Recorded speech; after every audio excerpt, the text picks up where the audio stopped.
ஹுதைஃபா ரலியல்லாஹு தஆலா அன்ஹு அவர்கள் அறிவிப்பு செய்கிறார்கள், லா யதுகுலுல் ஜன்னத நம்மாம். நம்மாம் என்று அரபியிலே சொல்வது கோல் சொல்பவனை தான். கோல் சொல்பவன் சுவனம் நுழைய மாட்டான் என கண்மணி நாயகம் ஸல்லல்லாஹு அலைஹி வஸல்லம் அவர்கள் குறிப்பிட்டார்கள். மனிதர்களிடம் இருக்கக்கூடாத இழிவான, மானக்கேடான, மிக கீழ்த்தரமான, படுமோசமான ஒரு பழக்கம் இருக்குமாக இருந்தால் அதுதான் இந்த கோல் சொல்வது. சிலர்கள் இருக்கிறார்கள், எப்படி என்றால் அவர்களுக்கு குடிப்பதற்கு தண்ணீர்கள் இருந்ததோ இல்லையோ, உண்ணுவதற்கு சாப்பாடுகள் இருந்ததோ இல்லையோ, அவர்களினுடைய ஆரோக்கியத்திற்கு அவர்களுக்கு மருந்துகள் கிடைத்ததோ இல்லையோ, அவர்களினுடைய செலவினங்களுக்கு அவர்களிடம் பணம் இருந்ததோ இல்லையோ, பிறரை பற்றி கோல் சொல்லி தீர்வதற்கு ஏதாவது ஒரு செய்தி இருக்கவே வேண்டும். இப்படிப்பட்டவர்களும் நம் மத்தியில் வாழ்ந்து கொண்டுதான் இருக்கிறார்கள். வேடிக்கையான ஒரு விடயம் என்னவென்று சொன்னால், கோல் மூட்டி திரிபவர்களினுடைய அவர்கள் சொல்வதை கேட்பதற்கும் ஒரு கூட்டம் இருந்து கொண்டுதான் இருக்கின்றது.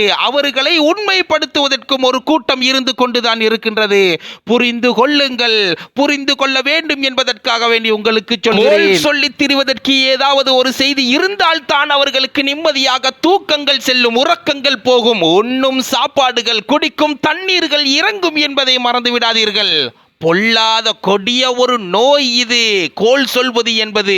இறைவனை பயந்து கொள்ளுங்கள். இறைவனுக்கும் விருப்பமில்லாத ஒரு செயல் என்பதை உங்கள் மனதில் ஆணித்தரமாக பதித்துக் கொள்ளுங்கள். கோல் சொல்லி திரிபவர்கள் சுவனம் செல்ல மாட்டார்கள் என்றால் எங்கே நீங்கள் தொழுத தொழுகைகள், எங்கே நீங்கள் பிடித்த நோன்புகள், எங்கே நீங்கள் கொடுத்த தர்மங்கள், எங்கே நீங்கள் நிறைவேற்றிய ஜகாத்துக்கள், அனைத்தும் பாலாகி போய்விடும்.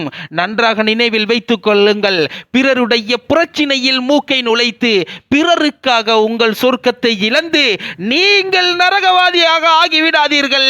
பிறரை பற்றி கோல் சொல்லி திரிவதை தவிர்த்து கொள்ளுங்கள்.